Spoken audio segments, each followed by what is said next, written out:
L'établissement de location-vente, climatisation d'automobiles et assurance 3K Entreprises et le centre médical de Yopougon Ouassakara présente La Vérité sur Dieu.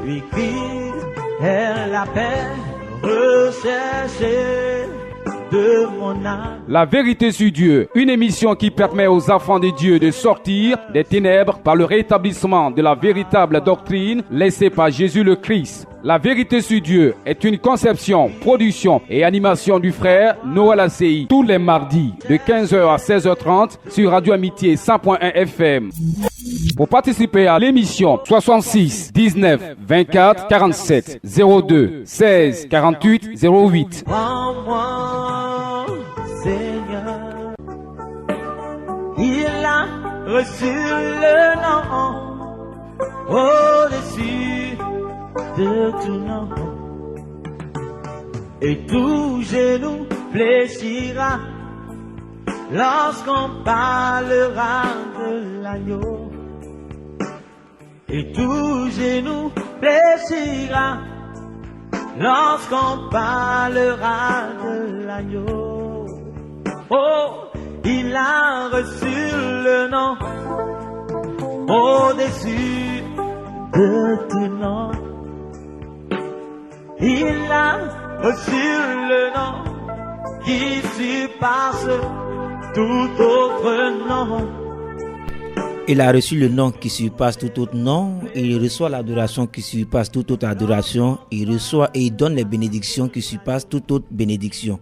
Lui, c'est le Dieu véritable, l'Éternel des armées, comme le dit si bien la Bible, connu à notre époque sous le nom de Jésus-Christ. Et c'est de lui que nous parlons tous les mardis de 15h à 16h30 sur Radio Amitié, les 100.1 FM, et lui, c'est Jésus, appelé le Christ.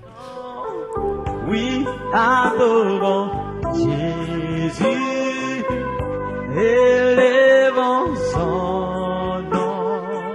Oui, adorons Jésus, élevons son nom. Adorons Jésus.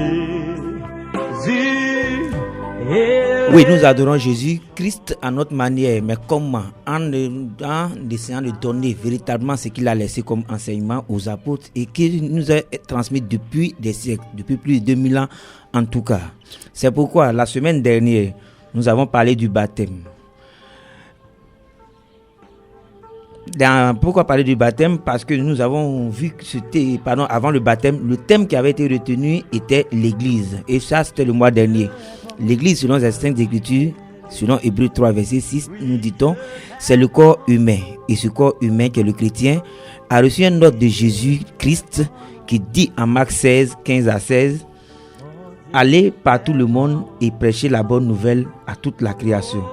Celui qui croira et qui sera baptisé sera sauvé, mais celui qui ne croira pas sera condamné. » Cet ordre est formel et depuis les apôtres ont fait et nous avons pris la relève.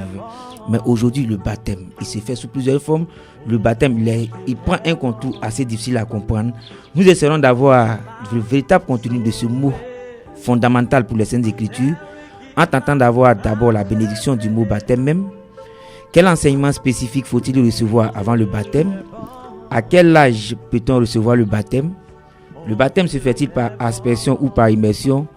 Et finalement, nous en tirerons cette leçon, comment savoir que nous avons reçu un bon baptême. Pour en parler, nous sommes avec le ministère La Source de Délivrance et de Bénédiction, situé à Yopougon, terminus 47, c'est bien cela. Ici représenté par le pasteur Kipré. Pasteur Kipré, bonsoir. Bonsoir mon frère. Comment se porte le ministère La Source de Délivrance et de Bénédiction? Par la grâce du Seigneur, La Source se porte bien, se porte à merveille et vous dit bien des choses. Merci. Ok. Vous avez en face de vous le ministère de la Voix de Minuit, qui a pour siège Yopougon Trois-Rouges, qui est situé dans l'église mais à Yopougon Trois-Rouges. C'est bien cela. En face de la BAE. En face de la BAE, ici représenté par le prédicateur Sié Eric. Oui. Prédicateur Sié Eric, bonsoir. Bonsoir, M. Assis Noël. Vraiment, je tenais à vous remercier pour l'invitation. Une fois de plus encore, vous nous accordez une occasion là de parler du Dieu positif de la Sainte Bible et de défendre les Écritures. Pour cela que Dieu vraiment vous bénisse et qu'il permette à la radio d'avancer comme vous le souhaitez. Merci pour les bénédictions. Quand on vous reçoit ici, on a coutume d'entendre pasteur, prophète, mais vous vous contentez de dire prédicateur. Pourquoi cette particularité? Bon, cette particularité, elle est simple, hein, elle se justifie par la Bible. Lorsque nous regardons les Saintes Écritures, en Éphésiens 4, verset 11, nous avons 5 ministères. Le ministère d'apôtres, d'évangéliques, de prophètes, de pasteurs. Mais tout ce corps de ministères-là forme quoi? Ce qu'on appelle les prédicateurs. Ceux qui donnent une prédication. Donc, mon ministère n'étant pas encore déterminé, je me fais appeler pour le moment, sur le plateau, prédicateur. Vous préférez qu'on comprenne ce thème-là. C'est bien entendu. Alors, cette émission étant la louange également, puisque Dieu, Jésus-Christ siège dans les louanges, nous allons écouter une première louange de Nestor David, Jésus est ressuscité. J'ai besoin de ta présence. J'ai besoin de ton amour. Oh Dieu, j'ai besoin de ta présence. Car nous vivons dans ce monde de temps de troubles. Nous vivons dans ce monde de temps de souffrance. Nous vivons dans ce monde de temps de crise. Sans ta présence, mon Dieu, où irons-nous? Je t'en supplie, voilà mon âme. Je suis rejeté à cause de son évangile. Les gens m'ont abandonné. Je t'en supplie, voilà mon âme. Je t'en supplie, voilà mon âme. Mes frères m'ont pardonné parce que j'ai pris la décision d'appartenir à ton royaume. Et pour cela, les gens m'ont abandonné. Je n'ai plus personne, je suis à la lise de tous. Mon Dieu ne m'abandonne pas. Dis-moi quelque chose. Oui, mon Dieu, dis-moi quelque chose, ne m'abandonne pas. Dis-moi ce qu'est ta parole véritablement, car tu nous as dit que nous périssons faute de connaissance. La connaissance, nous voulons véritablement la voir au travers des Saintes Écritures. Je voudrais même, avant d'aborder le vif du sujet, lire ce passage-là des Écritures. Oui. Chacun de vous donnera un commentaire là-dessus. Jean chapitre 3, versets 33 à 34. C'est écrit: celui qui a reçu son témoignage a certifié que Dieu est vrai. Car celui que Dieu a envoyé dit les paroles de Dieu, parce que Dieu ne lui donne pas l'esprit avec mesure. Celui que Dieu a envoyé dit les paroles de Dieu. Vous êtes d'accord, pasteur Kipli? Oui, je suis d'accord. C'est lui qui est l'envoyé de Dieu, n'est que le représentant de Dieu. Dans ce sens qu'il est l'ambassadeur, il ne fera que dire que ce que Dieu lui aura dit. Et ce qu'il sait de Dieu. Donc je pense que c'est normal. C'est normal. Prédicateur Sidada, sur la question. Oh. À ce sujet, je ne peux que dire que je suis heureux d'entendre cette parole-là. Parce qu'effectivement, en Apocalypse 22, verset 18, il dit quoi? Que cette parole, on n'y ajoute rien, on n'y retranche rien. Donc si effectivement, quelqu'un se prétend venir parler de la part de Dieu, il doit dire les choses venant de Dieu. Et son esprit aussi ne lui est pas donné avec mesure. Vous avez précisé sans ajouter, sans retrancher. Alors, sur la question du baptême, on ne peut pas parler du baptême sans savoir même la définition de ce mot-là. Qu'est-ce que le baptême, prédicateur ici? Bon, le baptême, si j'utilise ma pensée pour vous parler, ce serait un être humain qui vous parle. Mais pour connaître la définition du mot baptême, nous allons fouiller un peu les Saintes Écritures. Lorsque nous prenons le livre de Romains, verset 6, Romains 6 au verset 3. Allons-y, nous vous suivons le temps qu'on trouve. Le baptême, c'est quoi? C'est mourir avec Christ et ressusciter avec Christ. C'est ce que ce verset dit. Mourir avec Christ et ressusciter avec Christ. Être enseveli avec Christ. Dans le livre de 1 Pierre, verset 3, 1 Pierre 3 au verset 21, il dit quoi? Que le baptême n'est pas la purification des souillures, mais plutôt le fait d'être enseveli avec Christ et de ressusciter avec Christ. Donc le baptême n'est rien d'autre que une alliance qu'on fait avec le Dieu de la Sainte Bible, une alliance consciente qu'on fait avec le Dieu de la Sainte Bible, après avoir cru en un message, on se fait baptiser. Mais quel message? Quel message? Je vais vous dire que le grand maître béni, avant de quitter la terre, il avait des disciples autour de lui. En partant, il a laissé un message propre aux disciples, à ses apôtres. Le message prêché par ses apôtres, c'est ce message qu'il faut écouter. Après évangélisation, l'accepter et être baptisé. Ok, on vous a saisi sur la question. Vous avez quelque chose d'autre à ajouter? Bon, pour le moment, je vais m'arrêter là. Vous arrêtez là pour l'instant. Je me tourne vers le pasteur Kiplé. Pasteur, qu'est-ce que le baptême? Bon, le baptême, je vais simplement de la connaissance du mot baptême, parce que nous avons quand même les origines de cette Bible que nous tenons et pour laquelle nous disons que nous connaissons moins en partie. Nous avons cette Bible aujourd'hui écrite en français, mais à l'époque, en son temps, tu étais certainement écrit aussi en grec et aussi en hébreu. Aujourd'hui, le mot baptême, quand je me réfère au mot grec simplement baptême, qui veut dire baptizo. Baptizo, qui veut dire plonger dans l'eau ou se laver dans l'eau. Donc, sur cette base, le baptême pour moi, c'est plonger dans l'eau. Plonger dans l'eau. Et puis, justement, sur la question de plonger dans l'eau, nous avons reçu quelqu'un ici la semaine dernière, qui a dit la même chose. J'ai posé la question, paraît un peu farfelu, on pourrait le dire, mais c'est bon pour comprendre. Quand on dit le baptême, c'est plonger dans l'eau, sortir de l'eau. Je crois que lui, il a dit mourir avec Christ et ressusciter avec Christ, selon ce qui est écrit. Vous voulez plonger dans l'eau, sortir de l'eau. Moi, je vais à la plage ou bien à la piscine, je plonge dans l'eau, je ressors. Suis-je baptisé? Oui. Vous avez pleinement raison. Parce que une définition simple et littéraire que j'ai précisément donnée. Et je pense que comme nous avons tous ces questionnaires sur le baptême, on viendra à tous ces détails-là. Donc, ce qu'il faut retenir, dans un premier temps, c'est le mot dans sa signification, plonger et laver. Maintenant, le baptême a des différentes caractéristiques, en fait, différents points qui sont tels que elle a une origine. Elle a une origine dans laquelle on verra que le baptême, en tant que le baptême, est subdivisé sur 3 points. Un seul baptême, mais fait de différentes manières. Je n'arrive pas à l'explication. Non, je n'arrive pas à cette explication. Je veux simplement dire qu'il y a eu des baptêmes au préalable, autant de cet homme qu'on appelait Jean-Baptiste. Jean-Baptiste a eu un baptême à lui. Il y a eu des baptêmes, autant aussi de Jean-Baptiste qu'on appelle le baptême des prosélytes. On verra ça tout à l'heure. Et puis, il y a le baptême du chrétien. Je pense que pour lequel nous sommes ce soir invités en cellule. Invités en cellule, bien entendu, le baptême du chrétien. Mais l'autre, le prédicateur a dit, pour baptiser, quelqu'un qui doit recevoir le baptême doit d'abord recevoir un message particulier. Il a précisé que c'est le message laissé par Jésus-Christ et enseigné totalement par les apôtres. Il faut d'abord recevoir ce baptême-là il faut d'abord écouter cette parole-là, recevoir cette parole avant de se faire baptiser. Vous pensez que cela est également fondamental?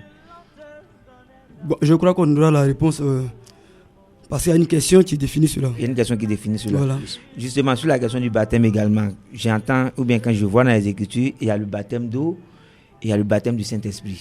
Pasteur Kiplé, est-ce qu'on peut avoir les détails? Qu'est-ce que le baptême d'eau? Qu'est-ce que le baptême du Saint-Esprit? Le baptême d'eau, nous le voyons avec le Baptiste, c'est ce qu'on appelait Jean le Baptiste.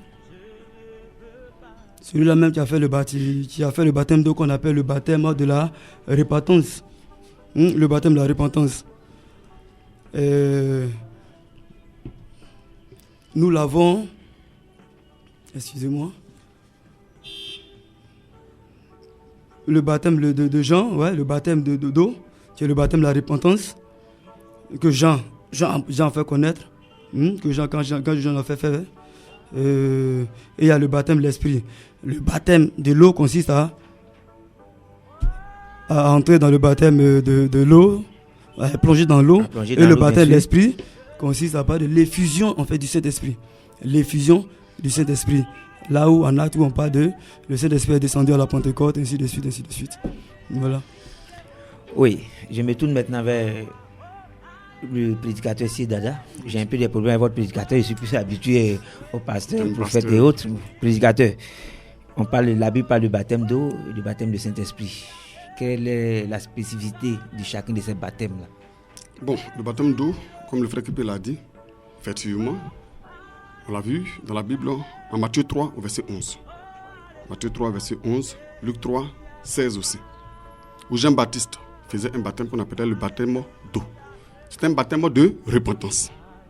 Mais il faut signaler quelque chose, c'est qu'avant Jean-Baptiste, parce que Dieu est le même hier, aujourd'hui et éternellement, si Jean-Baptiste s'est permis de faire un baptême de repentance, avant Jean-Baptiste, ceux qui ont précédé Jean-Baptiste aussi, ont aussi fait des baptêmes. À ce point-là qu'on oublie très souvent. Oui, mais voulez-vous nous éclairer là-dessus? Quand nous lisons, moi personnellement, j'ai l'impression que le baptême est venu avec Jean-Baptiste. Bon, vous allez prendre 1 Pierre 3. Vous avez 1 Pierre 3, verset 20 à 21. 1 Pierre 3, verset 20 à 21. Vous voulez que je lise? Oui. Les auditeurs, vous nous suivez également, vous prenez note, vous connaissez le principe de l'émission. Pour ceux qui nous suivent pour la première fois, cette émission, la vérité sur Dieu, a pour véritable fondement de nous donner ce qui est écrit. Alors prenez et notez vos versets. Tout à l'heure, à la deuxième heure, vous aurez le temps d'appeler, si vous le voulez bien, pour poser vos questions à l'un ou l'autre des deux prédicateurs du jour. Je lis 1 Pierre 3, allez directement au verset 21. Au verset 21. Cette eau était une figure du baptême, qui n'était pas la purification des souillures du corps, mais de l'engagement d'une bonne conscience envers Dieu, et qui maintenant vous sauve, vous aussi, par la résurrection de Jésus-Christ. Jésus-Christ. Merci. On a aussi Colossiens 3, verset 1 à 3. Colossiens 3, vous dites? Oui. Colossiens 3, verset 1 à 3. 1 Corinthiens 10 du moins. 1 Corinthiens 10, 1 Corinthiens 10. 1 à 3. Alors j'y suis pratiquement. 1 Corinthiens 3, 1 Corinthiens 10, 1 à 3. Frères, je ne veux pas que vous ignorez que nos pères ont tous été sous la nuée, qu'ils ont tous passé au travers de la mer, qu'ils ont tous été baptisés en Moïse dans la nuée et dans la mer, qu'ils ont mangé le même aliment spirituel. Ça va?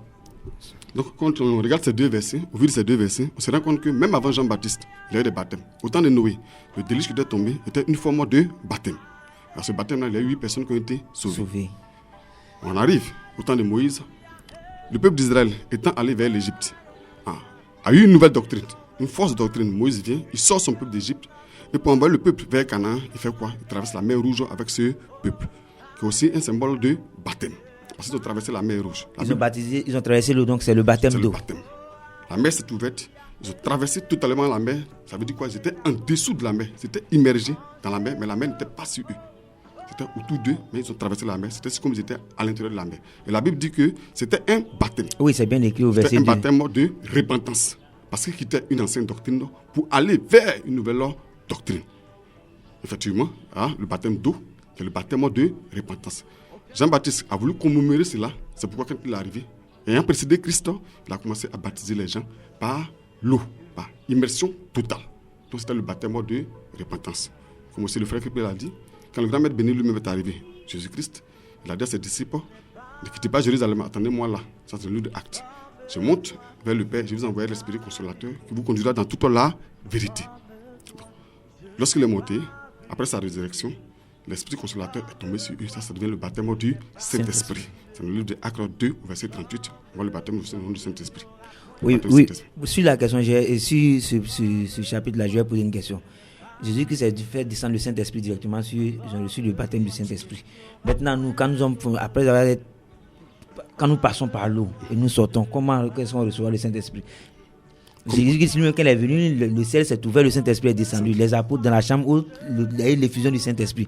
Alors nous, à notre époque, comment est-ce qu'on reçoit ce Saint-Esprit-là? Pour savoir que nous avons reçu le Saint-Esprit, il est tout simple. Il a dit quoi dans sa parole? Que le Saint-Esprit va le conduire où? Dans les profondeurs des Écritures, dans toute la vérité.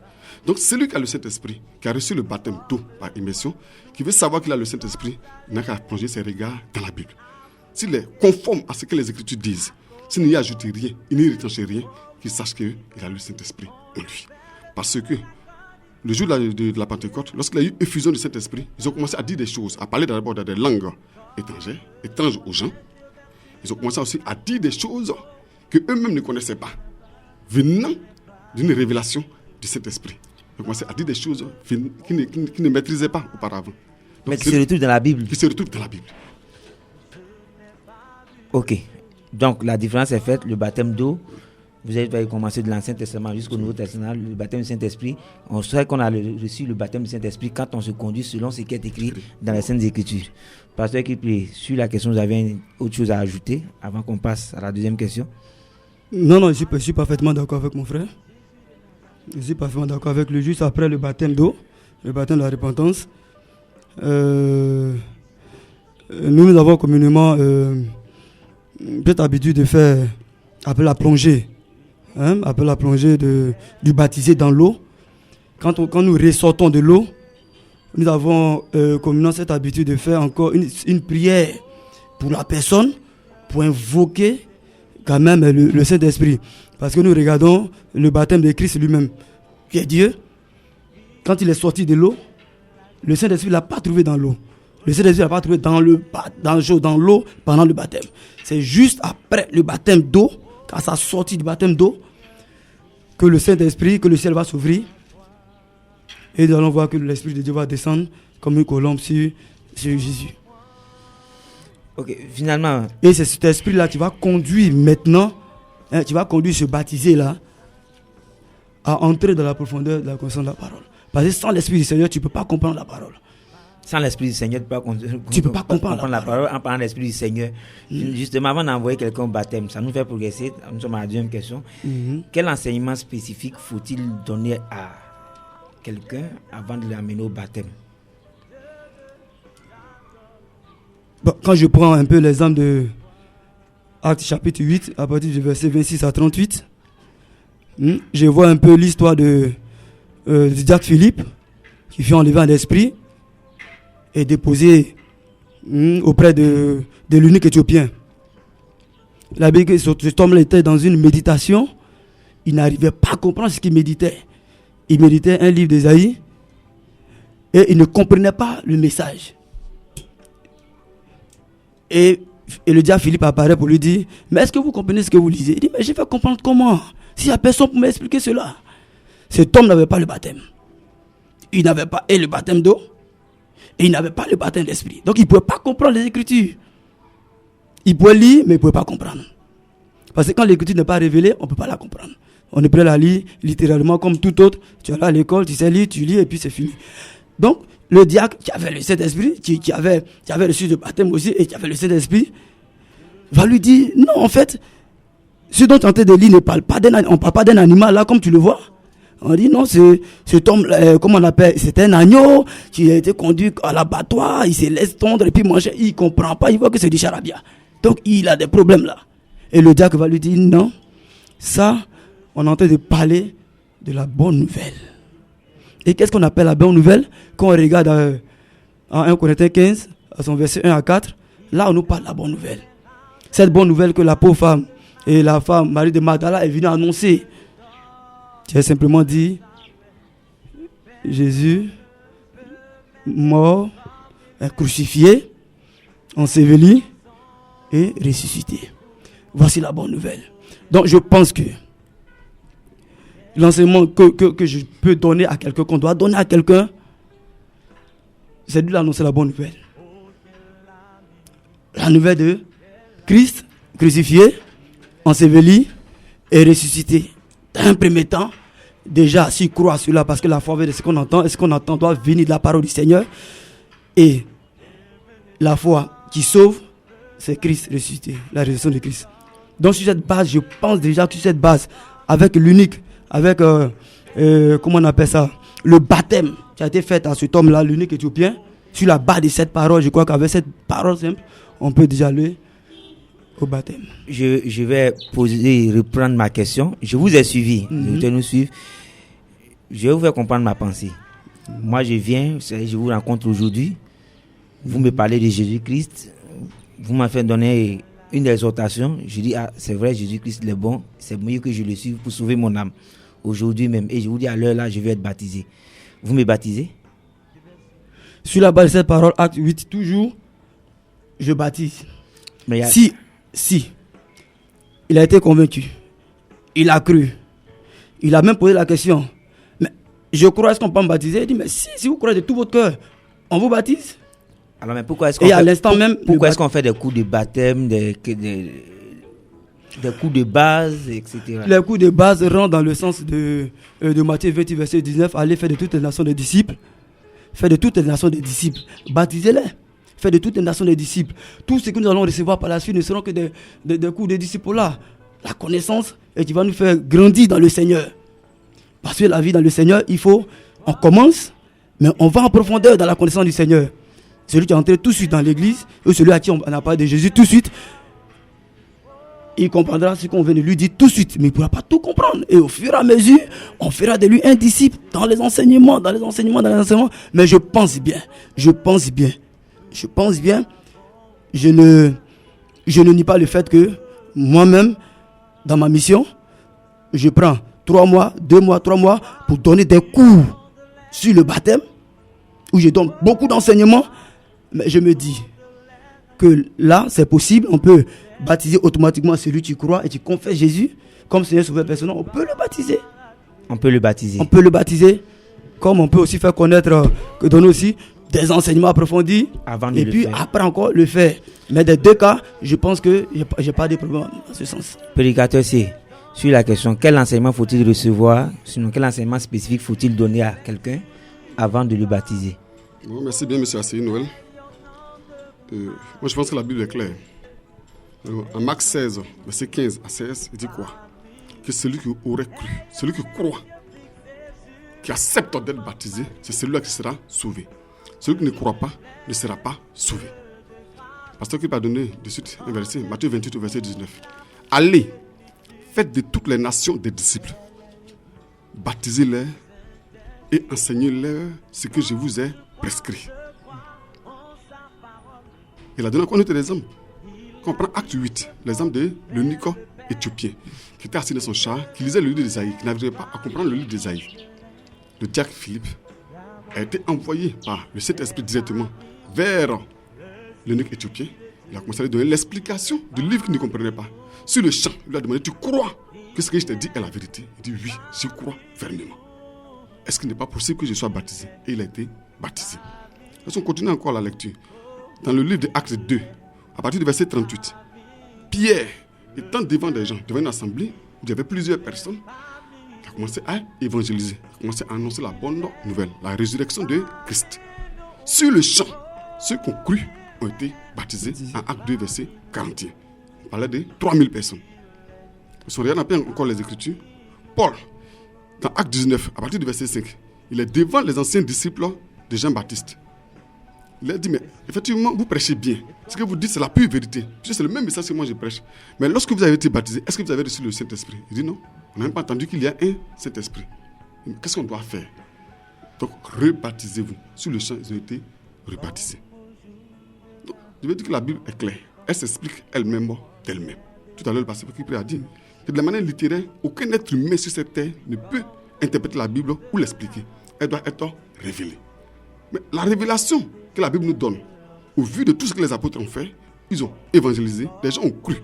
Sur place, ils ont été baptisés parce qu'ils avaient cru.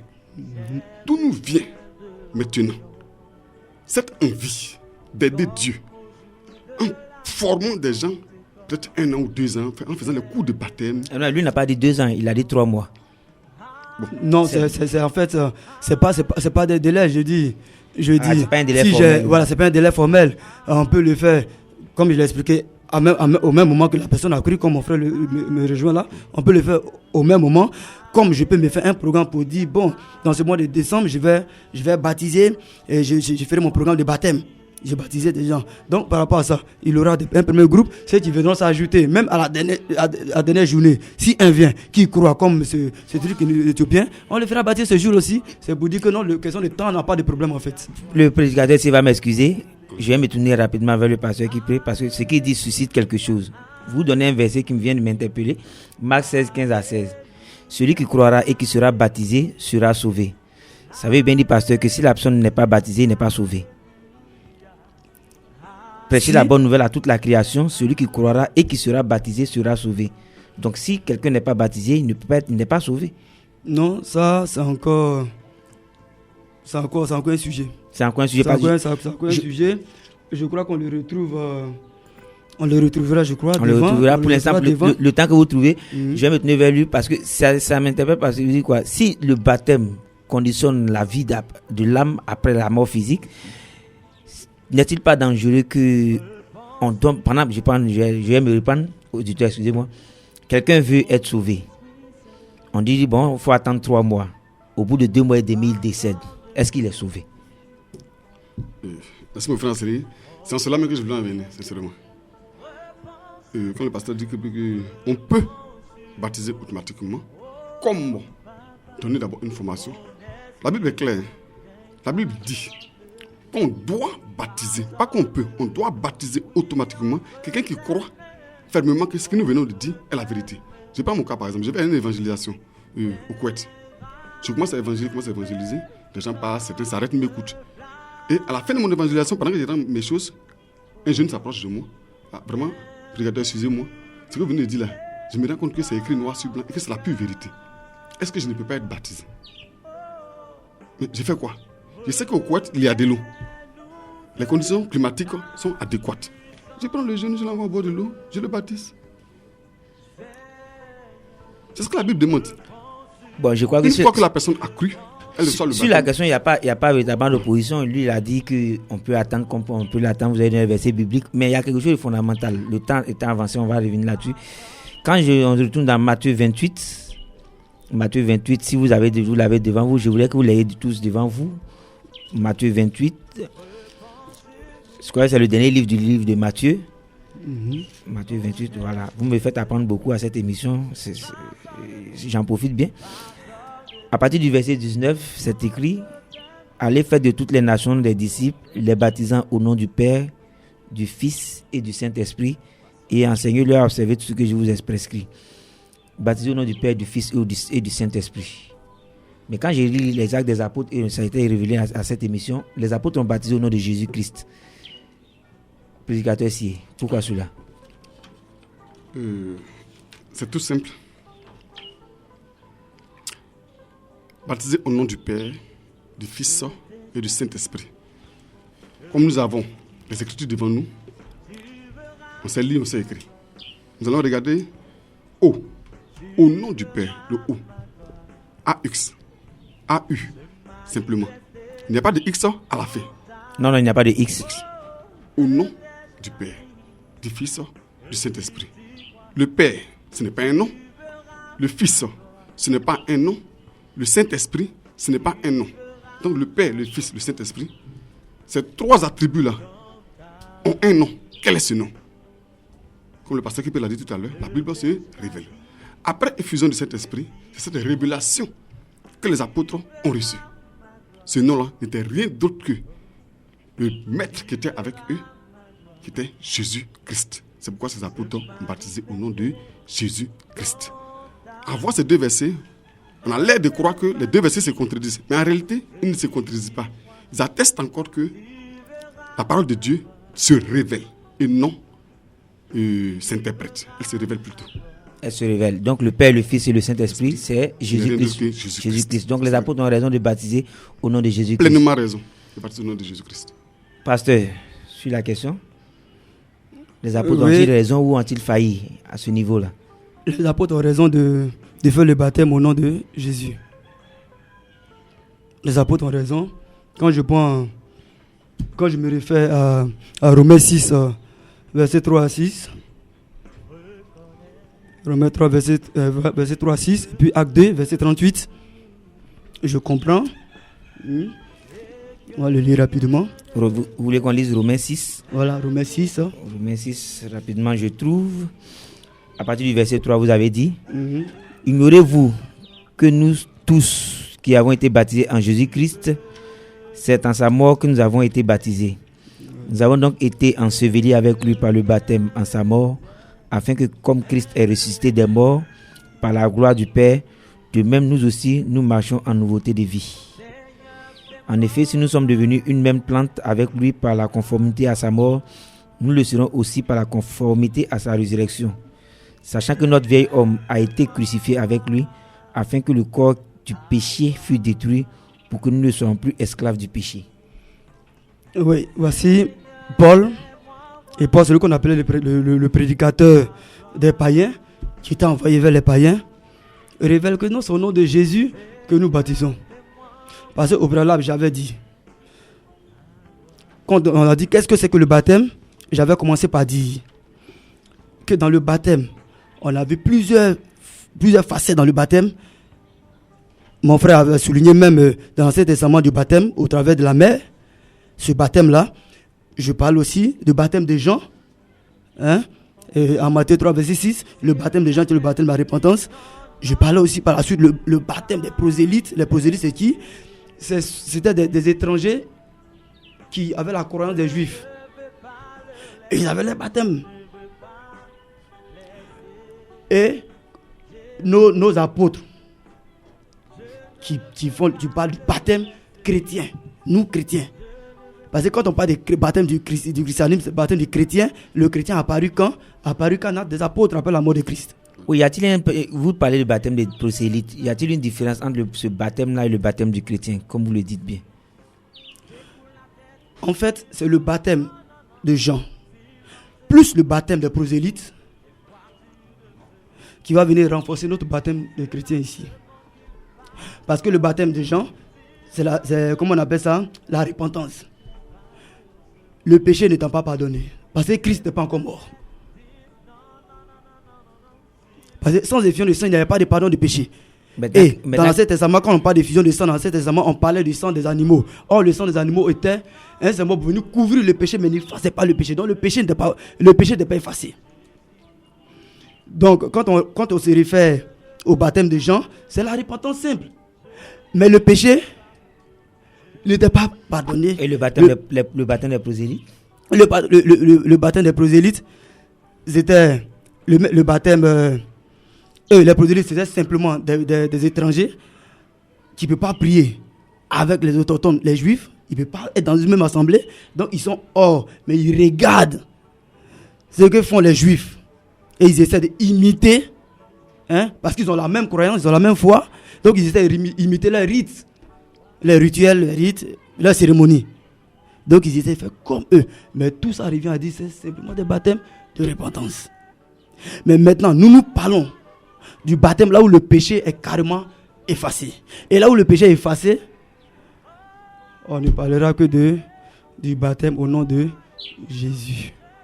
On ne parlera que du baptême au nom de Jésus. Comme Acte 2, verset 38 le dit, Simon Pierre dit, repentez-vous et soyez baptisés au nom de Jésus. Ok, on va souffler en musique et puis passer aux autres questions. Il y a l'âge du baptême, il y a également le baptême par aspersion ou par immersion. Je vois que là, vous avez déjà un peu touché, mais on va revenir là-dessus pour avoir d'autres détails. Pour l'instant, nous allons souffler en musique. Cette fois-ci, c'est avec Onel Mala, Dieu est bon.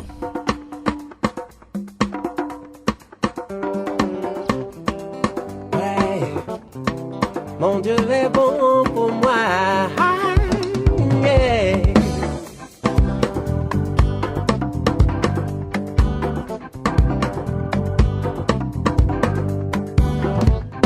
Il est bon, Dieu est bon. Mon Dieu est bon pour nous. Il est bon, Dieu est bon. Mon Dieu est bon pour nous. Je veux le dire toute ma vie, oh ouais.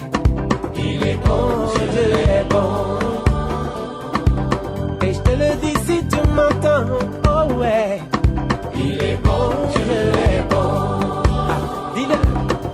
Il est bon pour moi, il est bon pour toi. Il est bon, bon, bon. Oh, Dieu est bon.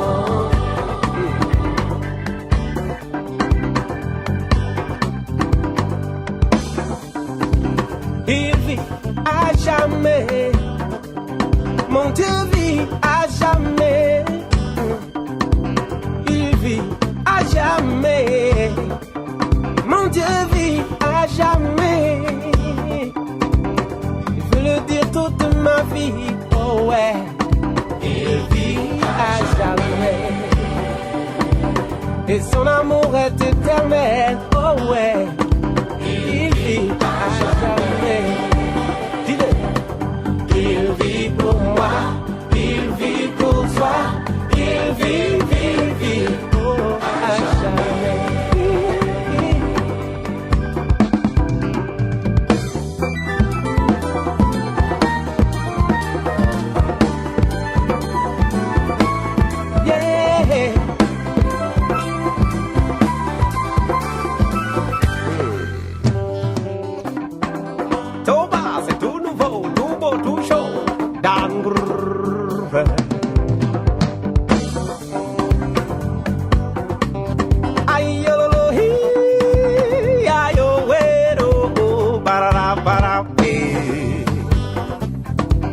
He lives forever. My God lives forever, brothers. He's good. God is good. Oh, God is good to you, sisters. I want to sing every day. Oh, yes. He lives forever. Everybody sing hallelujah. He's good. God is good. Come on. He's good to me. He's good to you. Yes, God is good for me. God is good for you. Cela signifie simplement Dieu vraiment est bon pour moi, il est bon pour toi. Il vit à jamais puisque c'est lui l'éternel, c'est lui qui a fait les cieux et la terre. Il est bon, comme le dit Onel Mala, il est bon de le louer, il est bon de lui rendre grâce. Et c'est ce que nous faisons à cette tribune, la vérité sur Dieu, comme nous le disions. C'est tous les mardis de 15h à 16h30 sur les 100.1 FM Radio Amitié. Aujourd'hui, nous parlons de baptême avec le ministère de la délivrance, ministère de la source de délivrance et de bénédiction, représenté par le pasteur Kiplé, et le ministère de la voix de minuit avec le prédicateur Sié Eric. Ils ont défini le baptême, ils ont dit quel enseignement faut-il recevoir avant le baptême, pas d'enseignement spécifique, la personne à quoi il faut le baptiser. Maintenant, quelque chose d'assez fondamental, à quel âge peut-on recevoir le baptême? Pasteur Kiplé. À quel âge peut-on recevoir le baptême? C'est des sujets polémiques sur lesquels il y a beaucoup de divergences, surtout dans des assemblées, dans des rues, un peu parmi les croyants. Donc vraiment cette question est primordiale et intéressante. Donc il faut au préalable se référer toujours à ce que c'est que le baptême. On a dit le baptême est un symbole extérieur de la relation qui existe entre le croyant et Christ. Et son Église, on s'accorde généralement pour penser que seulement les croyants qui sont capables de prendre une décision rationnelle et volontaire par la foi peuvent être candidats au baptême. Des gens qui volontairement, tu crois, c'est cela qu'on baptise. Donc on peut pas. Donc au cours des siècles, nombreuses factions d'église ont pratiqué le baptême des enfants, dont les parents étaient des croyants. Beaucoup croient que les enfants des croyants, à cause de leur relation avec leurs parents, possèdent un certain droit sur les promesses du salut, de l'évangile, même sans avoir une foi personnelle. Je vais argumenter en faveur des baptêmes des bébés. Il y a des... Je prends un peu Genèse 17, verset 12.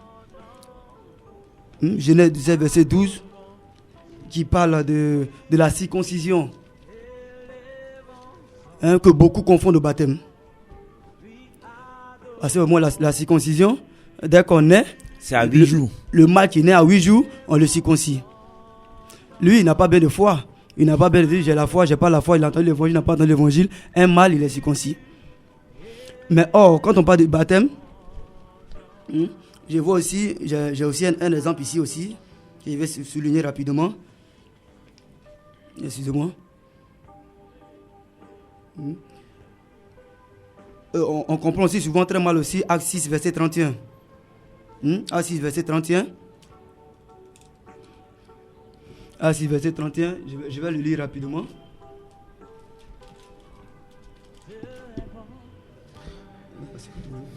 Acte 6, verset 31 qui parle de...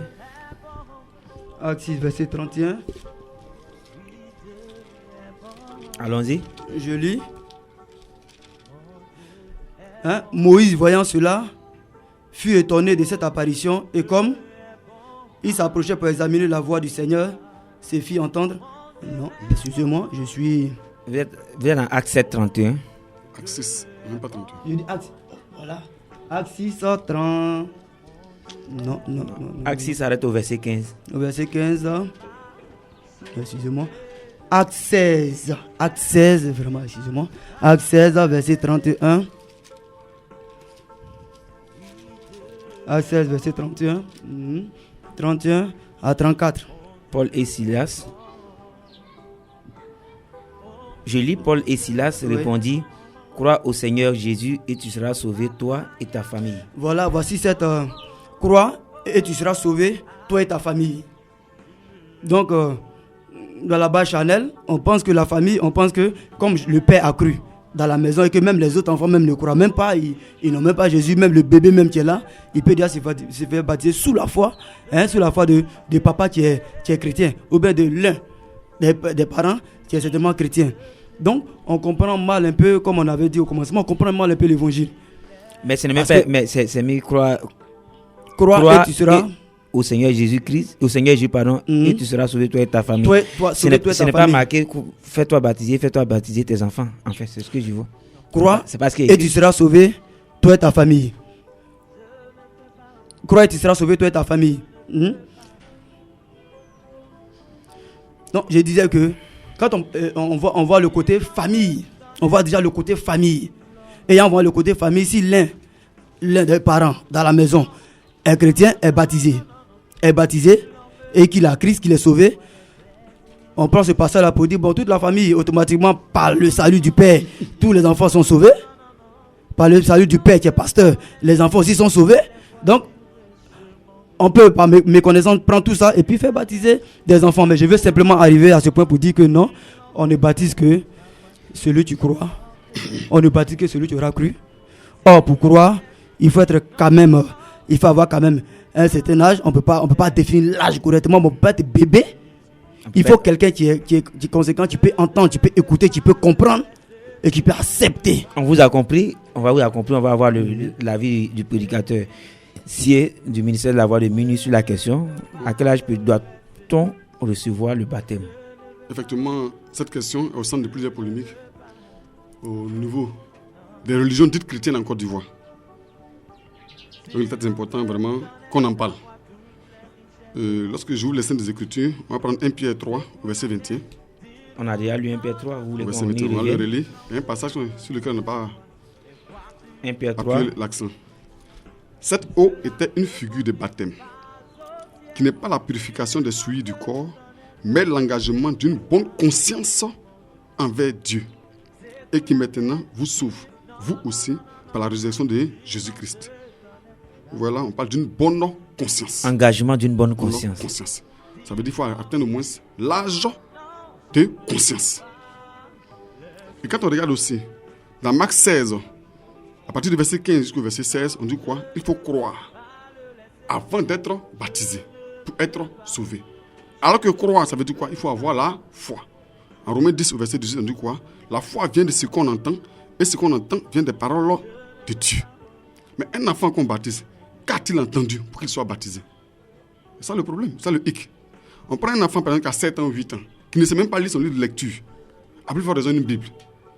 Celui-là, on décide de le baptiser. On va le baptiser. Qu'est-ce qu'il a entendu? À quoi il a cru avant d'être baptisé? Donc je pense que, comme la Bible dit, n'y ajoutons rien, n'y retranchons rien. Celui qui a l'âge de conscience, celui qui a l'âge, qui sait lire les Écritures, qui sait croire en quelque chose, qui est conscient de ce qu'il fait, c'est celui-là qu'on doit baptiser. Oui, mais justement, on a dit au début de l'émission, celui que Dieu a envoyé dit les paroles de Dieu. Oui. Or, la parole de Dieu dit qu'on doit baptiser celui qui doit prendre un engagement de bonne conscience. Alors, celui qui baptise les bébés, Dieu l'a-t-il envoyé? Nous sommes à la vérité sur Dieu. Il n'y a pas de question tabou. Moi, je vais l'appeler Colossiens 2:8. Pensée humaine. Pratique des démons. Pasteur qui plaît. Non, je reste sur la connaissance que j'ai. Quelqu'un qui n'est pas conscient, qui ne sait rien, on ne peut pas le baptiser. Et celui qui le fait, Dieu l'a-t-il envoyé? Celui qui le fait, il le fait à ses propres, comment on appelle, à ses propres moyens. avec sa propre conscience. Je pense que Dieu ne l'a pas envoyé. Vous pensez que Dieu ne l'a pas envoyé? On va souffler en musique avant d'arriver à la pause musicale. Il nous reste encore 2 questions essentielles. Le baptême se fait-il par aspersion ou par immersion? Et comment savoir qu'on a reçu un bon baptême? On va aller en dernière ligne droite un peu plus vite, puisque nous avons les auditeurs qui doivent nous appeler au 23 45 39 66. Au 23 45 39 66 pour la dernière ligne droite de cette émission, c'est-à-dire à partir de 16h15. Nous écoutons en 2 minutes Constance Père, je veux te louer avant la pause publicitaire.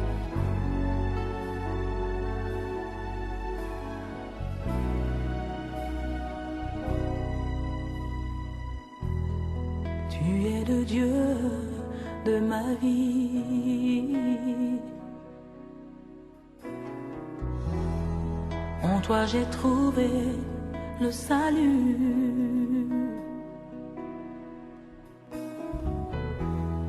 Reçois, oh Dieu, l'adoration d'un cœur que tu as sauvé. Je veux t'adorer.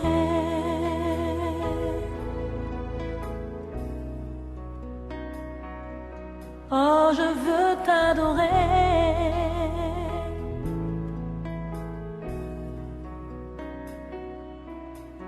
Je veux t'adorer. Oh, je veux t'adorer, Père.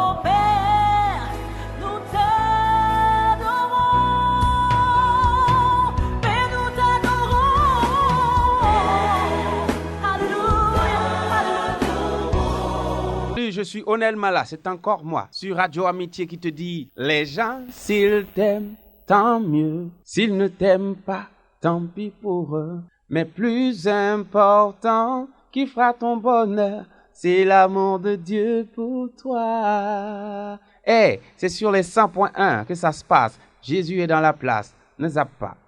Nous sommes de retour au direct sur le plateau sur le plateau de Radio Amitié. Bien sûr, l'émission c'est la vérité sur Dieu.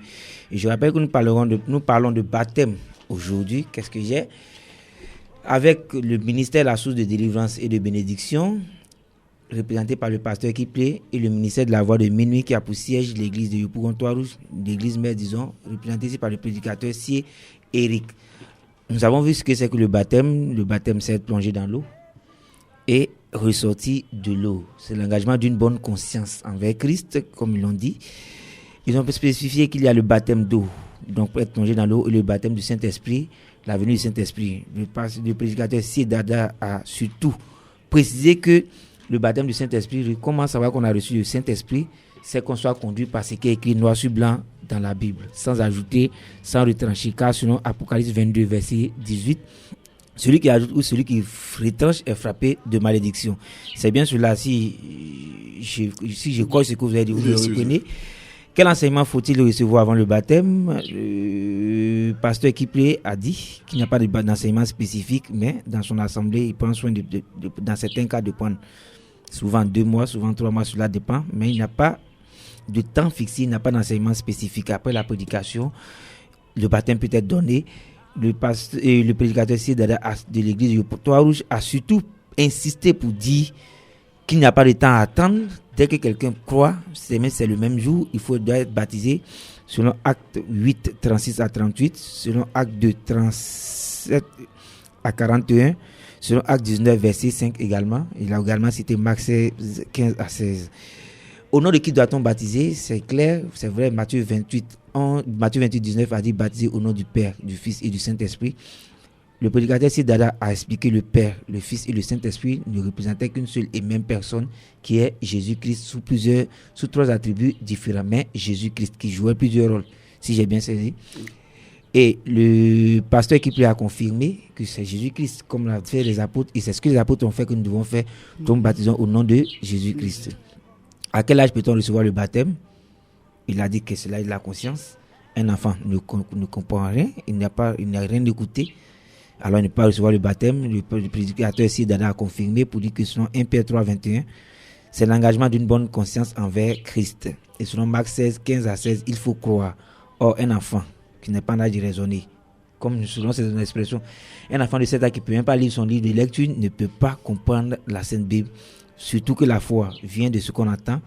Et ce qu'on entend, c'est la parole de Dieu. Selon Romains 10, 17. J'espère que j'ai bien fait le point. On va continuer rapidement parce que Kiplé, le baptême se fait-il par aspersion ou par immersion? Le baptême se fait par immersion. Immersion dans ce sens premier de toujours l'explication du baptême. Parce qu'il y a toujours un commencement à toute chose. Quand le grec parlait de baptême, je dis toujours quand le grec parlait de baptême, il disait plonger. Baptême qui veut dire en grec plonger, c'est laver. Donc l'immersion, il y a le symbole de plonger et laver. Donc je pense que le baptême se fait par immersion. Quand je regarde un peu le baptême de Jésus, parce que bibliquement parlant, il faut le reconnaître, on ne pourra pas véritablement démontrer par toutes sortes de versets pour dire non, c'est l'immersion, c'est l'aspersion, mais on a une pensée. On a une pensée qu'on voit le baptême de Jésus, on voit le baptême de Jésus en Matthieu 3, verset 13. Quand on lit le baptême de Jean, lorsque Jésus se baptisait, on voit que le baptême s'est fait dans le Jourdain. Généralement, le baptême s'est fait dans le Jourdain. Le baptême s'est fait dans des rivières, dans des eaux. Donc le baptême... Donc je ne pense pas qu'on peut conduire quelqu'un, on peut enlever quelqu'un dans sa maison pour l'envoyer dans une rivière et puis lui faire de l'aspersion, lui mettre un peu d'eau sur la tête. Ce serait ridicule. C'est vraiment... Le prédicateur s'est Dada sur la question. Bon, moi personnellement, je pense que les Saintes Écritures sont claires. Tout à l'heure, nous avons lu Romains 6. Bon, je prends à partir du verset 4. Il dit quoi? Nous avons été ensevelis avec lui par le baptême en sa mort. Donc, se faire baptiser, c'est mourir avec Christ et puis ressusciter avec lui. Être enseveli avec Christ. Est-ce que Christ, lorsqu'il a été enseveli, avait-il un pied dehors? Non. Non. Avait-il une main dehors? Tout le corps a été déposé dans le sépulcre. Déposé dans le sépulcre. Identiquement, si on doit être enseveli avec lui, je pense que tout le corps doit être totalement plongé dans l'eau. Si un pied sort, ce n'est plus un baptême. Il faut le reprendre. Tout le corps doit être totalement immergé. Vous prenez toutes ces précautions? Toutes ces précautions sont prises. Est-il nécessaire de prendre toutes ces précautions par ceux qui prient? Oui, nous avons... nous prenons toutes ces précautions. Hein? Nous prenons toutes ces précautions selon la base structurelle de la Bible qu'il a donné, le passage qu'il a donné, c'est Romains 6. Romains 6, voilà, Romains 6 verset 4. Verset 3 jusqu'à 6 même que j'ai noté là. Voilà, mort et ressuscité avec Christ. Cela me ramène à une question qu'on a posée avant. Celui qui baptise un bébé, vous avez dit, Dieu ne l'a pas envoyé. Celui qui baptise par aspersion. Je suis tenté de dire comme avec vous que Dieu ne l'a pas envoyé également, ou bien ne sont pas d'avis. Celui qui fait le baptême d'aspersion, oui. Toujours pareil, Dieu ne l'a pas envoyé. Prédicateur Sidada. Effectivement, Colossiens 2.8. Ce n'est pas un envoyé de Dieu. Vous répétez beaucoup Colossiens 2.8. Je voulais qu'on voit ce qui est écrit là-bas. Colossiens 2.8, ça vous tient beaucoup à cœur ce verset-là. Est-ce que je retrouve facilement Colossiens? J'y suis, Colossiens 2, au verset 8.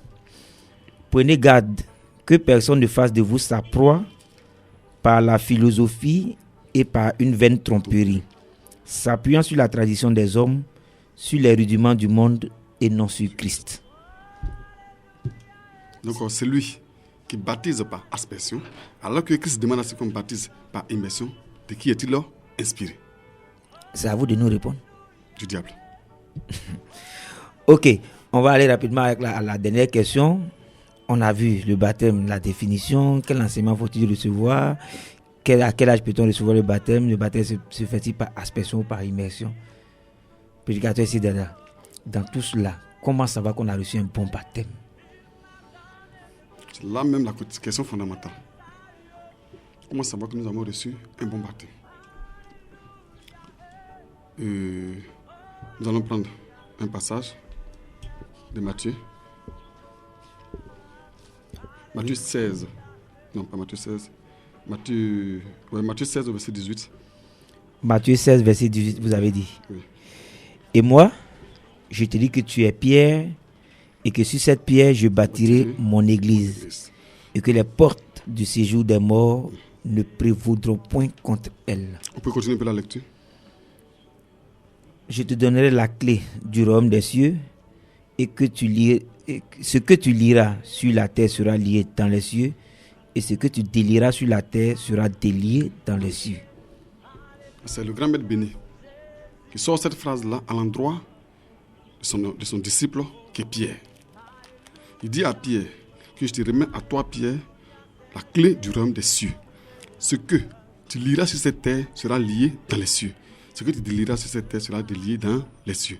Et que tu es Pierre, sur toi, Pierre, je bâtirai mon église. Pierre était qui? Était un apôtre. Il était disciple. Et après devenu apôtre. Après le départ du grand maître béni. Donc à Pierre et à ses collègues apôtres ont été remis quoi? La clé du royaume des cieux. C'est-à-dire l'évangile.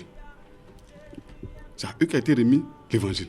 Donc, tout ce que ces apôtres ont fait, quiconque ne fait pas comme eux, quiconque ne les imite pas, et qui fait un baptême qui apparemment ressemble aux données, aux normes même du baptême, c'est-à-dire par immersion, tu fais un baptême par immersion, c'est vrai. Pour quelqu'un qui a un âge de bonne conscience? Ouais, tu prends quelqu'un qui a un âge de bonne conscience, donc il remplit ces conditions. Mais en plus de cela, il y a l'enseignement que tu donnes. Si l'enseignement diffère de ce que les apôtres enseignaient, ton baptême est automatiquement faux. Je donne un exemple. La Bible est claire que la femme ne doit pas prêcher. La femme n'a pas le droit de prêcher. Si tu permets à ce qu'une femme prêche et qu'après la prédication d'une femme, tu sois baptisé dans les conditions requises, ton baptême est faux. Quand vous lisez Apocalypse 1, verset 11, Paul dit, écrit à l'église, le grand maître béni dit, écrit à l'église d'Éphèse, écrit à l'église de Thyatire, écrit à l'église de Corinthe. Tout à l'heure, on a lu Matthieu 16, il dit quoi? Toi, tu es pierre, sur ta pierre, je bâtirai mon église. Il s'est arrêté là, sans une dénomination quelconque. Lorsque nous nous retrouvons entre quatre murs, où c'est écrit église de temps en temps, avec une dénomination quelconque, quelle que soit la manière dont nous sommes baptisés, l'enseignement que nous avons reçu, le fait d'être dans cette dénomination, le baptême devient automatiquement faux. Vous voulez dire que le baptême, dans ce qui est pour le baptême, c'est l'enseignement, la doctrine qui est enseignée qui est d'abord fondamentale. Si la doctrine est fausse, le baptême est faux. Vous avez donné l'exemple des dénominations. Mais vous-même, vous êtes le ministère de la voix de minuit. Pourquoi? Merci. Le ministère de la voix de minuit, parce que, bon, d'abord, comme vous regardez, ce n'est pas marqué église du ministère de la voix de minuit. Non.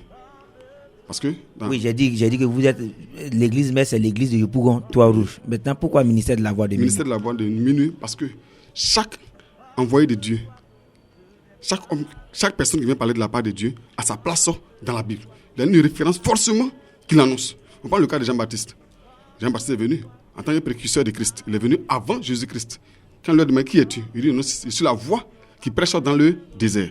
Quand vous regardez bien dans Malachie 4, à partir du verset 6, il y a une phrase qui revient, qui dit que l'esprit Élie ramena le cœur des pères vers leurs enfants. C'est le rôle que Jean-Baptiste était venu jouer.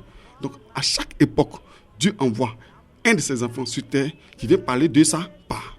Nous, étant conscients que c'est notre temps actuellement, c'est notre époque, notre place dans la Bible n'est rien d'autre que Matthieu 25, 1 à 6. La voix de minuit. Cette voix qui vient réveiller le plus. C'est là qu'il est écrit au milieu de la nuit, on cria. Au milieu de la nuit, on cria. On va s'arrêter là. Pasteur qui plaît, sur la question. Comment savoir qu'on a reçu un bon baptême? Comment savoir si on a reçu un bon baptême? Avant de lire dans le livre de Romains 6, verset 3 à 6 carrément. Verset 3 à 6.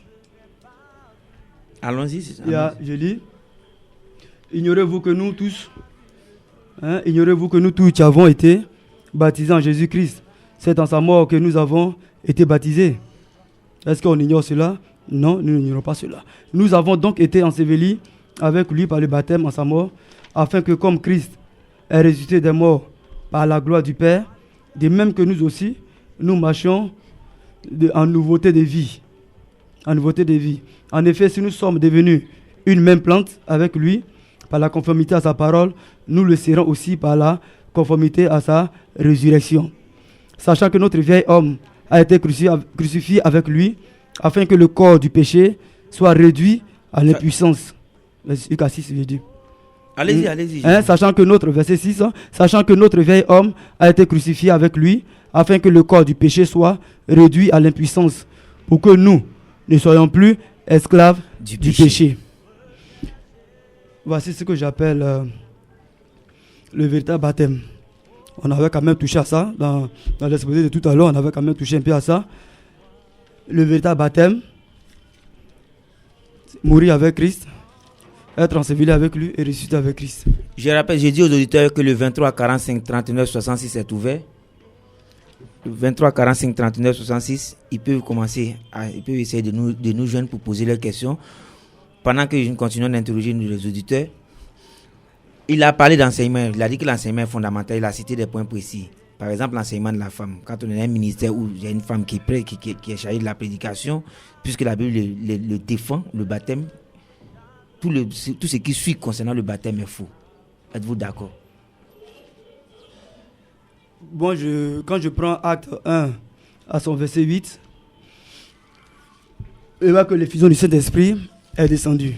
Lorsque l'effusion du Saint-Esprit est descendue, il n'y a pas eu de... Le Saint-Esprit n'a pas n'a pas séparé la femme et l'homme.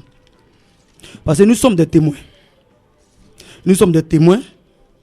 Nous annonçons ce que nous avons entendu venant de l'Esprit du Seigneur. Donc, chez moi, que la femme annonce l'évangile, que l'homme annonce l'évangile, moi, j'ai pas de problème à cela. Parce que c'est le Saint-Esprit, c'est poussé par le Saint-Esprit qu'on annonce la parole du Seigneur. Maintenant, je viens à ce point où mon frère disait, quand on parle de l'église des temps, sur cette base déjà, l'enseignement, le baptême peut être faux. Quand je me réfère toujours au même passage qu'il a donné, à Apocalypse, le livre d'Apocalypse. Apocalypse 1:11. Apocalypse 2, à part d'Apocalypse 2, on verra tous ces lettres. Tous ces lettres qui ont été données dans cette église. Mais moi je vois bien ma Bible, je vois Apocalypse 2, verset 12 par exemple. Il y a jusqu'à 7 lettres. Écrit à l'ange de l'église de Pergame. Pergame, c'est une ville. On va prendre l'auditeur puisque les auditeurs sont prioritaires maintenant. Allô? Oui, allô? Oui, bonsoir monsieur. Bonsoir. Vous vous présentez rapidement? Oui, c'est mademoiselle Haricot. Mademoiselle Haricot, votre question? Oui, je voulais poser la question au pasteur qui avait posé. Pasteur qui plaît. Oui, posez la question. Il dit que quand il y a eu infusion de Saint-Esprit, il n'y a pas eu de distinction de sexe. Mais moi, je voulais lui demander, pourquoi est-ce que lorsque Jésus-Christ prenait ses apôtres là, il n'a pas pris une femme pour être parmi ses apôtres? C'est la question que je voulais lui poser. Pour ses disciples, pourquoi est-ce qu'il n'a pas pris une femme parmi ses disciples? Ok, merci. Okay. La question est posée. Pasteur qui plaît, la question est claire. Ok. Pourquoi, parmi les 12 disciples, il n'y avait pas de Jésus-Christ n'a pas pris de femmes. Et aujourd'hui, on prend des femmes. Parmi ses disciples. Oui. Parmi les apôtres, on n'avait pas de femmes. Mais quand on regarde l'entourage de Jésus, il y avait des femmes. Oui, je sais que nous, sur la question, moi-même, je sais qu'il y avait des femmes dans l'entourage, mais quand il s'agissait de prédication, nous convainquons que ce sont les hommes même qui parlaient. Et moi, je parle dans ce domaine du témoignage. Moi, je parle du témoignage. Lui, il a parlé de, si vous avez parlé de témoignage ou de prédication? De prédication. Moi, je parle de témoignage. Quand je vois que nous, les hommes, nous étions là, et que c'est Marie de Magdala qui est venue apporter la bonne nouvelle, moi, je parle simplement du témoignage. Que l'Esprit de Dieu qui descend en une personne pousse à donner. Maintenant, à parler de femmes apôtres, non, je ne suis pas en train de faire ce commentaire là. Je vais me tourner vers le prédicateur sur la question, puisque c'est lui qui a posé la question, il va donner sa pensée. Pensez-vous qu'il y a une différence entre le témoignage et la prédication? Oui, Parce que effectivement. vous dites que vous parlez de prédication. Il y a une différence là, entre le témoignage et la prédication. Christ Jésus, après sa résurrection, comme le pasteur qui prévient le dit, il croise Marie de Magdala. Et il lui dit, va dire à mes disciples, ils sont en tel lieu, dis-leur que je suis ressuscité. C'est une commission qu'il donne. Elle a vu le grand-mère de béni ressuscité. Elle va, elle rend témoignage auprès des disciples du fait qu'il soit ressuscité. Donc une femme peut se permettre de rendre un témoignage dans une assemblée. Mais qu'une femme se mette à la chair et donne un enseignement, ou qu'elle se mette dans la rue, elle tienne la Bible et qu'elle commence à évangéliser, après cette évangélisation, celui qui va croire en ce que cette femme-là dit et qui décide de se baptiser, bien que les conditions soient respectées, il a été baptisé par immersion, baptisé comme il le faut, mais son baptême est automatiquement faux. Oui, mais puisque la prédication a été donnée si je vous par une femme. si je vous saisis bien, dès que la femme donne la prédication, les conditions ne sont plus respectées. Ce n'est pas moi qui le dis. Vous On va prendre 1 Timothée 2. 1 Timothée 2. Allez-y, lisez, Verset- je cherche avec vous. 11, à partir du verset 11. J'ai trouvé que la femme écoute l'instruction en silence avec une entière soumission.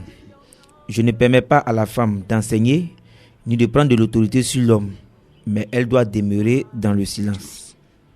Vous prenez aussi 1 Corinthiens 14, à partir du verset 34. 1 Corinthiens 14, à partir du verset 34, vous avez dit que les femmes se taisent dans les assemblées, car il ne leur est pas permis d'y parler, mais qu'elles soient soumises selon que le dit aussi la loi. Si elles veulent s'instruire sur quelque chose, qu'elles interrogent leur mari à la maison, car il est malséant à une femme de parler dans l'église. Est-ce de chez vous que la parole de Dieu est sortie, ou est-ce à vous seul qu'elle est parvenue? On peut s'arrêter là. Je voulais lire le dernier verset parce qu'on m'a beaucoup donné ce passage ici. Si quelqu'un croit être prophète ou inspiré, qu'il reconnaisse que ce que je vous écris est un commandement du Seigneur, et si quelqu'un l'ignore, qu'il l'ignore. Je me rappelle aux auditeurs que le 23 45 39 66 est encore disponible pour eux, les 5 dernières minutes. Pasteur, je crois que la Bible est formelle là-dessus. Oui, la Bible est formelle dessus. Mais moi, je reste sur cette position du témoignage de la femme. Moi, j'accepte le témoignage de la femme. Une femme peut rendre un témoignage. Une femme peut rendre un témoignage de ce que l'esprit lui fait comprendre. Et je pense que quelqu'un peut croire et être sauvé. Mais je peux me rejoindre à lui dans ce domaine-là où on parle d'une femme établie sur des hommes, établie et conduit des hommes. Là, avec tous ces passages bibliques, je le rejoins là. Avec les passages bibliques, je le rejoins là. Je peux poser une question? Votre ministère, si j'ai bien saisi lors de notre entretien, il est également représenté à travers plusieurs pays et plusieurs villes, n'est-ce pas? Plusieurs villes. Il n'y a pas de femmes établies quelque part d'autre? Il y a des femmes dans la maison qui témoignent de Christ. Il y a des femmes dans la mission qui témoignent de Christ. Ok, merci. Vous avez quelque chose à ajouter sur la question? Je vous avais causé, je vous avais interrompu. On a encore 5 minutes. C'est juste pour revenir sur quelque chose que le pasteur a dit tout à l'heure. En Acte 1, il a parlé lorsqu'il a eu l'effusion du Saint-Esprit. Le Saint-Esprit n'a pas choisi de sexe. Il a dit Acte 1, verset 8, si je ne me trompe pas. Qu'il n'y a pas eu de sélection de sexe.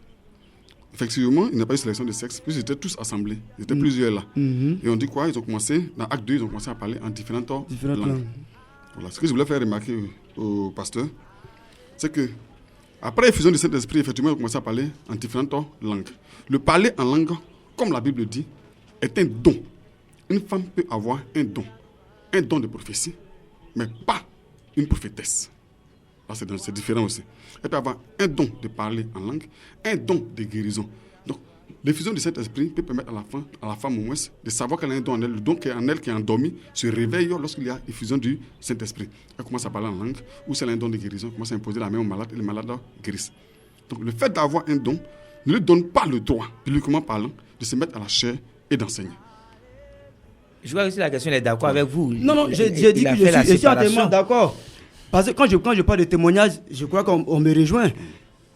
Je parle de l'effusion de cet esprit est venu avec les différents dons. La femme qui a le don, les guérisons, tu es en train de prier. Son don de guérison va l'exercer comment? C'est en priant pour le cas du malade qui est là en face d'elle. Donc on dira qu'elle est en train d'exercer un ministère de guérison. Non, attention. Elle exerce un ministère de guérison. C'est là qu'on ne se comprend pas. Il y a les ministères. Le don. Le ministère, c'est La guérison est-il un ministère ou un don? La guérison est un don. Elle a reçu le don de guérison. Et qu'elle exerce ce don de guérison là, comment on appelle là? Elle se retrouve dans une fonction elle se retrouve dans une fonction. Et sa fonction, c'est de prier pour les malades. C'est de prier pour les malades. Or, qui parle de fonction, parle des ministères. Je suis un peu perdu sur la question. Maintenant, nous revenons. Maintenant, on me dira non, nous avons 5 ministères. Nous avons les 5 ministères. Oui, alors nous vous écoutons. Voilà, nous avons 5 ministères. Donc, l'exercice de la fonction de guérison, l'exercice de la fonction de guérison, j'appelais ça, comment on appelle ça? Un don. Voilà. Ok, nous sommes pratiquement à la fin de cette émission. On ne peut pas tout dire. Nous avons juste 1h30, même quand il y a un seul invité, c'est difficile d'aborder toutes les questions. Mais je vois que l'essentiel a été dit. Les auditeurs nous ont compris. C'est la vérité sur Dieu. Ils nous ont surtout écouté au travers des Saintes Écritures. À eux de fouiller les Écritures comme l'ont fait les fidèles de Béret. C'est bien cela, qui suivaient les apôtres au travers des Écritures pour voir si Paul et les autres, si ce que Paul et les autres enseignaient était venu de Dieu, puisqu'on l'a si bien dit en début d'émission, celui que Dieu envoie dit les paroles de Dieu. Pasteur Kiplé, vous voulez encore revenir un peu sur votre ministère en 1 minute et donner vos contacts téléphoniques? Nous sommes le ministère La Source de délivrance et de bénédiction. Nous sommes au Témus 47 à Yopougon, Soyefia, juste sur la voie qui rallie la Soyefia à la cité CIE. Voilà, nous sommes juste à côté d'un hôtel là, en bordure de la route. Et nous sommes représentés aussi à Gagnoua, à Bobo, là où nous avons un camp de prière là-bas. Nous sommes représentés à Gagnoua, nous sommes en train de se positionner encore dans d'autres lieux. D'où je suis le pasteur. Et de l'autre côté, nous avons aussi des serviteurs de Dieu aussi de l'autre côté. Nous avons aussi nos programmes rapidement que je vais profiter pour donner. Allons-y. Nous avons les vendredis nos cultes de délivrance, c'est de 9h à midi, et accompagné de réceptions. Et puis les mardis, comme ce soir là même, nous avons 18h jusqu'à 20h les enseignements. Nous sommes en train de voir la Christologie, l'enseignement sur le Christ. Et puis le dimanche de 8h à 11h30, nous avons nos cultes de louange d'adoration. Vous avez une veillée en vue? Nous avons une veillée le vendredi 2, mais là c'est à Bobo. À Bobo à Kéikwa, à la source à Bobo à Kéikwa. Vous invitez le prédicateur ici? Ouais, non, mais c'est mon frère. À donner un enseignement? C'est mon frère, j'aurai le temps de prendre son contact et puis on a le temps de causer et puis on s'est invité. Rapidement, quoi? En 10 secondes, votre contact téléphonique? Ouais, le 02, le 63, le 02 19. Nous avons encore aussi le 07, 51, 96 et 93. 07, 51, 96, 93. Prédicateur Sidada, rapidement, un point sur le ministère et vos contacts téléphoniques en 1 minute. Bon, le ministère de la Voie de Minuit, précisément l'église de Yopougon-Trois-Rouges, c'est tout précisément en face de l'ancien camp de la BAE à Yopougon-Trois-Rouges, dans la ceinture de la cité policière. Vous arrivez, automatiquement le dimanche, vous allez nous trouver là-bas. Nous sommes là les dimanches. Nous étions là autrefois les mardis et les jeudis, mais compte tenu de certains problèmes, nous sommes là seulement que les dimanches, de 8h à 12h. Donc, pour les contacts, moi personnellement, je suis au 02 16 62 39. 02 16 62 39.